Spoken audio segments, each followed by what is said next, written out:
I think the MCU's direction they're taking with the Punisher is utter dog water, and it could be astronomically better. Yet not a lot of people are aware of that, so Marvel keeps punishing us for our ignorance. If you don't agree with me, then I'm gonna try and break down how it could be better by first comparing the MCU Punisher to the comic book Punisher. My second point will then blend in with the third by focusing on John Bernthal's portrayal of the character. And finally, my thoughts on the latest film's effect on the Punisher moving forward. Alright, so to start off on my first point, in comparison from the MCU to the comics, these two are just not the same person. John Bernthal gives off the vibe of an Arkham City henchman more than he does the Punisher. I say this because when I picture the Punisher, I picture a guy akin to the likes of Batman with guns, killing bad guys in an efficient way while protecting the innocent. As far as I've read, Frank Castle has never really struck me as a meathead that roars every time he shoots a gun or gets into a fistfight like he does in the MCU every 5 seconds.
I made a tweet just making a sarcastic jab at the roaring over a clip of Ray Stevenson killing dudes in a clever way with a grenade in Punisher Warzone, of which all I said was, why isn't he roaring? And I got a few tweets back that understood the clear sarcasm, and then a few that defended the Bernthal roar like their lives depended on it, by saying that it's normal to roar because characters like Wolverine and the Hulk roar all the time when they fight. And like, yeah, because that's fucking Hulk and Wolverine. But when I'm watching the Punisher, the last thing I expect the Punisher to do in a tactical gunfight is constantly roar every time he pulls the trigger. To me, the Punisher isn't a mindless killing lughead, but a dude who's supposed to be so meticulous in his craft of killing, so methodical, which is just lost to the MCU in my personal opinion. Two examples I can point to are the first issue of Punisher Max and the Captain America Punisher team-up comic. In the first issue of Punisher Max, it shows Frank Castle walking into a complex and shooting an infamous mobster in the face, and then gunning down the rest of the crew with a machine gun. Frank never utters a word, but what I love is the inner dialogue displaying that the Punisher walked into this fight prepared for every outcome down to the very last second. Then in the Cap and Punisher crossover comic, when the Punisher is introduced, it's like the violence, traps, and streaks of gunfire do all of the talking for him, to the point the only words that leave his mouth throughout the entire fight is simply, "That wasn't very nice." While in his head he speaks of how he and the enemy both deal in death, the criminals sell theirs,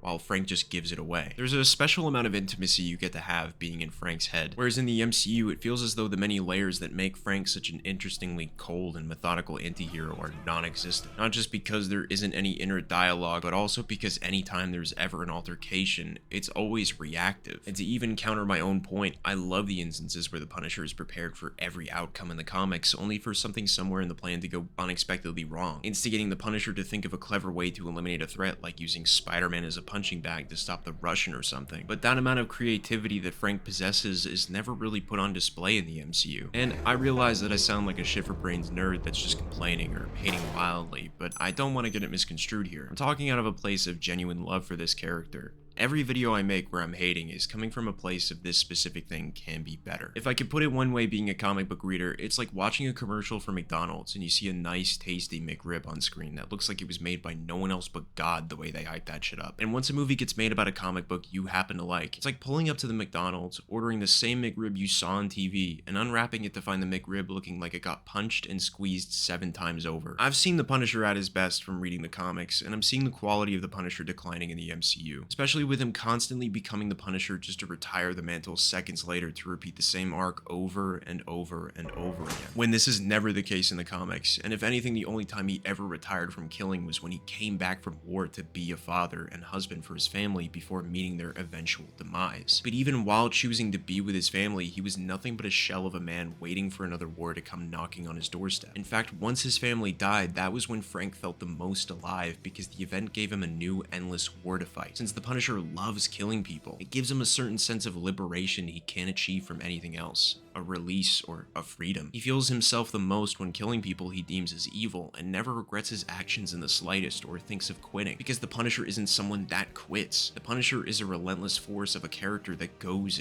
on killing criminals because he believes he's helping the world go sane by doing so. It's as simple and as insane as that. End of story. So when this new short film or special presentation or movie came out and it's just about him struggling to accept being the Punisher for the 4th time, it's nothing but a nuclear letdown to me and possibly many others, because it could have been about anything infinitely more interesting than that. Maybe they could have brought back Finn Cooley and made him look like his comic book counterpart, or they could have adapted a story I remember reading because of Super Best Friends Play when I was a kid, where in the story called Up is Down and Black is White, it involved this guy Nick Cavella digging up the Castle family remains and proceeded to piss on them on live television. Frank sees this while enjoying a nice meal and doesn't go crazy at the sight of this, but tracks the guy down, leads him into a forest, and shoots him in the stomach, leaving him to die a hauntingly slow and painful death alone. Yeah, maybe my parents should have paid more attention to what I was reading as a kid, but I think this would have been a pretty good story to do for a short film, considering his family, at least in the MCU, is the most important thing to him, and anyone can visit their graves like it's shown in the movie. If not that, maybe they could have slightly adapted the slavery story with Welcome Back Frank, and had Frank target sex trafficking rings, which upsets the Nucci family. I happen to think The Slavers is possibly the darkest Punisher story ever made, considering one issue is specifically about a victim of the trafficking ring named Ferocia finding Frank Castle after being violated on a diabolical level, where she'd been kept as a sex slave and had bared the child of one of her captors, to then have the baby and be kept on a leash lest she lose her child. For a while, she did what the men wanted her to do and was rewarded for it by seeing her child every once in a while. Still, during one visit, she'd seemingly escape and find a social worker to help her, only to be tracked down, robbed of her child, and sent a picture of her child murdered just a day later. Frank listens to the entirety of Ferocia's painful story, and as you can imagine, Frank goes on a warpath like you can't even believe. The movie could have opened with Ferocia seeking out Frank, akin to the beginning of Logan, and could have been the motivation for why Frank murders each of the family members in the film, which would serve to maybe add more weight to why he killed them, instead of pinning it out in the movie as the last crime family involved in the murder of Frank Castle's family. I was under the impression that Frank already killed everyone involved with his family's murder. So what, were there like 30 crime families there that day? It also just falls flat when Manucci summarizes each of their deaths to Frank Castle as if he wasn't the one that killed them. And if it were revealed that Manucci was behind the whole thing and Frank didn't get the job done, I think it would have been a bit more believable and would have given me a valid reason to want to see this person die than just, "You didn't kill my whole family, so we're gonna rip off Raid Redemption for 20 minutes. Also, I see some people theorizing that this dude behind her is Barracuda, and I really hope to God that's not the case. It's nothing against the actor or anything. I just think that that'd be such a lame way to introduce a horrifyingly vile villain such as Barracuda, as a silent bodyguard in the background. Barracuda is supposed to be this tall, imposing monster of a man that carries a certain unpredictably menacing